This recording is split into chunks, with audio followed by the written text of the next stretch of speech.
যাদের আর কি অন্নপূর্ণা টাকা ঢোকেনি বা ফর ফাদার ভিশন লেখা আছে তারা মানে কীভাবে চেক করবেন যে ওর মানে এটা ক্লেমটা কীভাবে করবেন, এবং যাদের রিজেক্টেড দেখাচ্ছে তারা কীভাবে ক্লেম করবেন, রিমার্ক কীভাবে লিখবেন সেটা তোমাকে আজকের ভিডিওর মাধ্যমে জানার চেষ্টা করব। রিমার্কটা খুবই গুরুত্বপূর্ণ, মানে যদি আপনার এটা ফর্মটা এটা দেখায়, এই স্টেজটা ফার্দার ভিশন যদি দেখায় তাহলে কি করবেন। ফার্দার ভিশন দেখালে আপনাকে সর্বপ্রথম কী করতে হবে, ফার্দার ভিশন বা এডিডিএস যে কোনো এক প্রবলেম থাকে সর্বপ্রথম কী করবেন, ক্লেম করার জন্য চলে আসবেন এই ওয়েবসাইটে আসার পর এখানে অ্যাপ্লাই সিটিজেন পোর্টালের উপর ক্লিক করবেন, অ্যাক্সেস সিটিজেন পোর্টালের উপর ক্লিক করবেন। ক্লিক করার পর এরকম একটা ইন্টারফেস চলে আসবে অ্যাপ্লিকেশান লগিং, এবং যে আপনার ডিস্ট্রিক্টটা যেটা হবে সেই ডিস্ট্রিক্টটা সিলেক্ট করবেন। আমি আমার ডিস্ট্রিক্টটা সিলেক্ট করে নিচ্ছি। তারপর আপনার যে মোবাইল নম্বরটা দিয়েছে অনলাইন কোনো সময় সেই মোবাইল নম্বরটা দিয়ে দেবেন। দেওয়ার পর এখানে ক্যাপচার দেওয়ার পর রিকোয়েস্ট ওটিপি করবেন, ওটিপি দিয়ে লগ ইন হয়ে যাবেন। এর আগে আমি বলছি না, সবগুলো তোমাদের জানা আছে। তারপর এরকম একটা ইন্টারফেস আসবে। এইরকম আসার পর এখানে দেখতে পাচ্ছেন ট্র্যাক অ্যাপ্লিকেশান, যে অ্যাপ্লিকেশানটা আমি করেছি অ্যাপ্লিকেশানে দেখাচ্ছে এখানে ফর ফার্দার ভেরিফিকেশান, এবং এখানে নিচে কোনো রিজন লেখা নাই। তারপরে এটা কিভাবে আর কি করবেন, যদি রিজন লেখা থাকে তাহলে আপনি মানে এটা ক্লেমটা করবেন খুবই সহজেভাবে। যদি রিজন লেখা না থাকে তাহলে কীভাবে ক্লেমটা করবেন। আগে দেখাই যে ক্লেম করার জন্য কোথায় যাবেন, অবজেকশন ক্লেমে যাবেন। তারপর এদিকে দেখতে পারবেন ক্লেম বাই অ্যাপ্লিকেশান, এর উপর ক্লিক করবেন। ক্লিক করার পর যার নামে এই ক্লেম করবেন তার উপরে ক্লিক করবেন। ক্লিক করার পর অ্যাপ্লিকেশান ডিটেলস ইনকারেক্ট, যদি আপনার অ্যাপ্লিকেশানটা দেওয়ার সময় মনে হলো আপনার ভুল হয় বা কোনো জায়গায় যদি কোনো ডিটেলস ভুল হয় তাহলে উপরটা কী করবেন, এবং যদি আপনার অ্যাপ্লিকেশানটা রিজেক্ট হয়ে যায়, কি wrongly mark as eligible, application rejected যদি দেখায় তাহলে আপনি এর উপরে ক্লিক করবেন যদি রিজেক্টেড দেখা যায়। তারপর কি এখানে রিমার্কে কী লিখবেন, যদি আপনার অ্যাপ্লিকেশানটা ফর ফার্দার ভেরিফিকেশন বা যদি আপনার অ্যাপ্লিকেশান মানে এর আলাদা আলাদা পদ্ধতি আছে, আপনাকে দেখাচ্ছি কোনটা কীভাবে লিখবেন। রিমার্কটা তোমাকে দেখাচ্ছি। আর সাপোর্টিং ডকুমেন্টটা কী দিবেন, মানে আপনার যে হিসাবে ক্লেমটা করবেন নি সের উপর নির্ভর করে আপনি সাপোর্টিং ডকুমেন্টটা দেবেন। সাপোজ আমি তোমাকে একটা দেখাচ্ছি, আমি এখানে দেখাচ্ছি এখানে কি আছে, মহাশয় মহাদয় আমার নাম, এটা ফর্ম পূরণ করার সময় আমি আমার মেয়ের নামে বানানো একটি ভুল করে ফেলেছিলাম। সেখানে নামটি এটা হিসাবে লেখা হয়েছে, কিন্তু সঠিক নামটি হবে এটা। অন্নপূর্ণা প্রকল্পের এর জন্য একজন সম্পূর্ণ যোগ্য, আমি অন্নপূর্ণা প্রকল্পের জন্য একজন সম্পূর্ণ যোগ্য আবেদনকারী। আমার বা আমার পরিবারের কোনো সদস্যের কোনো সরকারি চাকরি বা পেনশন এবং আমাদের বার্ষিক আয় নির্ধারিত সীমা বেশি নয়। আমি প্রয়োজনীয় সকল যোগ্যতার শর্ত পূরণ করি এবং অযোগ্যতার কোনো ক্যাটেগরি অন্তর্ভুক্ত নয়। অনুগ্রহ করে আমার আবেদনটি পুনরায় যাচাই করুন এবং আমার প্রত্যেক বিষয়ের প্রয়োজনীয় পদক্ষেপ গ্রহণ করুন। এর মানে এটা ইংলিশে লেখা আছে, তোমাকে দেখাচ্ছি। এটা পুরোটা হচ্ছে ইংলিশে। আমি তোমাদেরকে এটা আর কি দিয়ে দেবো, যেখানে ইউর নেম থাকবে সেখানে মানে নিজের নামটা, যার নাম ভুল আছে তারটা দিয়ে দেবেন। তারপর এটা হলো একটা মানে রিমার্ক, এই রিমার্কটা দিতে পারবেন। তারপর আরেকটা রিমার্ক দেখাচ্ছি, যাদের আর কি যদি ডেট অফ বার্থ ভুল হয়ে যায় তার মানে এটা দিবেন। যদি হেড অফ ফ্যামিলির মনে করো সাপোজ দেওয়ার হয়তো অনলাইন করার সময় হেড অফ ফ্যামিলির ডেট অফ বার্থ ভুল হয়ে গেছে, তাহলে কী করবেন, এই রিমার্কটা দিবেন।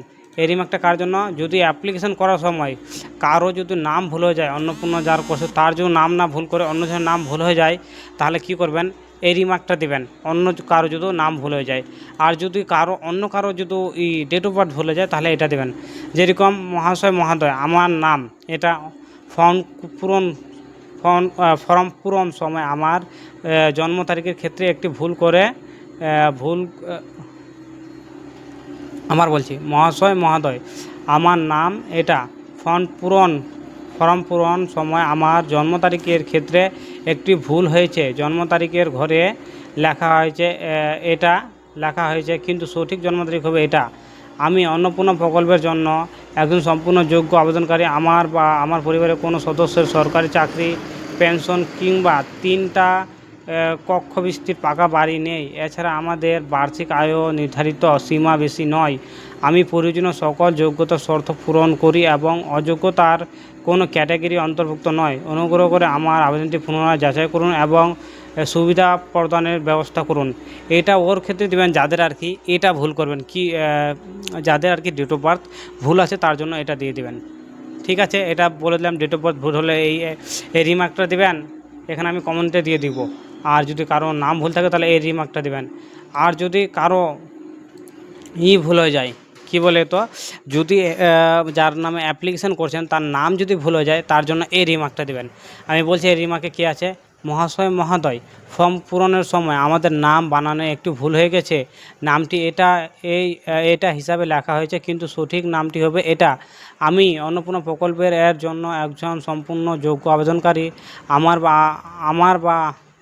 আমার পরিবারে কোনো সদস্য সরকারি চাকরি, পেনশন কিংবা 3 কক্ষ বিশিষ্ট পাকা বাড়ি নেই। এছাড়া আমাদের বার্ষিক আয়ও নির্ধারিত সীমার বেশি নয়। আমাদের প্রকল্পের সমস্ত যোগ্যতা শর্ত পূরণ করি এবং অযোগ্যতার কোনো ক্যাটাগরি অন্তর্ভুক্ত নয়। অনুগ্রহ করে আমার আবেদনটি পুনরায় যাচাই করুন এবং আমার অর্থ প্রাপ্তির জন্য প্রয়োজনীয় ব্যবস্থা গ্রহণ করুন। এরকম একটা লিখতে পারেন। আমি ইংলিশটা দিয়ে দিচ্ছি এই সাইডে, আর এখানে আমি ট্রান্সলেট করে তোমাকে দেখাচ্ছি বাংলাটা কী লিখছি। তারপর একটা দিবেন, এটা যাদের অনলি খালি ফর ফার্দার ভিশন লেখা আছে তার জন্য এটা দিবেন। যদি কারো রিজনও লেখা নাই, ঠিক আছে, অনলি শুধু ফর ফার্দার ভিশন লেখা আছে, যেরকম এই কেসটার উপর কোনো রিজনও লেখা নাই, অনলি খালি ফর ফার্দার ভিশন লেখা আছে, তার ক্ষেত্রে এই অ্যাপ্লিকেশানটা দেবেন। দেখাচ্ছি তোমাকে, তার ক্ষেত্রে এটা দিবেন। এটা এখানে পুরোটাই লেখা আছে, মানে কীভাবে করতে হবে এটা আমি তোমাকে বলে দিচ্ছি। এটা তুমি স্ক্রিনশট করে নাও, স্ক্রিনশট করে ট্রান্সলেট করে তুমি অবশ্যই নিচে চেক করতে পারবে। তার আগে আমি আরেকটা কথা বলে দিই, যদি আপনারা কীভাবে বুঝবেন যে আপনার অ্যাপ্লিকেশানটা ভুল হয়ে গেছে, তার জন্য আবার অবজেকশন ক্লেমে যাবেন, ক্লেম বা অ্যাপ্লিকেশান, এখানে নাম, ডেট অফ বার্থ এগুলো মিলিয়ে নেবেন। যদি কারো ডেট অফ বার্থ, সাপোজ মনে করো কারো ডেট অফ বার্থ ভুলে যায়, মনে করো ডেট অফ বার্থ ভুলে গেছে, তাহলে হেড অফ ফ্যামিলির নাম দিবেন এবং কি বলছে এটা দিবেন, ডেট অফ বার্থটা দিবেন। দেওয়ার পর এখানে কি বলছে এখানে এখানে এই ক্লেমটা দিয়ে দিবেন। আমি এই ক্লেমটা দিয়েছি, যেরকম ডেট অফ বার্থ ভুলে গেছে এই ক্লেমটা দিয়েছি। তারপর যদি কারো সাপোজ মনে করো যদি কারো নাম না ভুল হয়, এই ডেট অফ বার্থ না ভুল হয়ে নাম ভুল হয়ে যায়, তাহলে এই ক্লেমটা দেবেন, এই ক্লেমটা দেবেন। এটা অন্নপূর্ণা যার করণী, তার মেয়ে বা ছেলের যদি নাম ভুল হয়ে যায় তার জন্য এই ক্লেমটা দেবেন। আর যদি কারো যেরকম অন্নপূর্ণার জন্য আবেদনকারী এর যদি নাম ভুল হয়ে যায়, তাহলে কি করবেন, এর জন্য আলাদা একটা রিমার্ক আছে, এর জন্য এই রিমার্কটা দেবেন, এর জন্য এই রিমার্কটা দেবেন। এই রিমার্কটা সবথেকে বেস্ট এর জন্য, যদি নাম ভুল হয়ে যায়। ঠিক আছে, বুঝাতে পারছিস।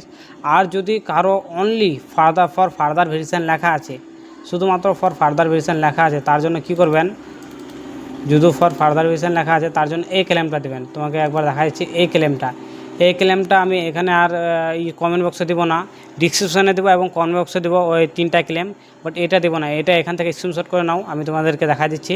এবং বাকিগুলো আর কি এই 2টো বা 3টো ক্লেম, এই 3টো রিমার্কটা আমি কমেন্ট বক্সে এবং ডিসক্রিপশানে দিয়ে দেবো। অবশ্যই আশা করছি ভিডিওটা ভালো লাগছে। ভিডিওটা ভালো লাগলে লাইক, কমেন্ট, শেয়ার অবশ্যই করো। ধন্যবাদ জানাচ্ছি সবাই।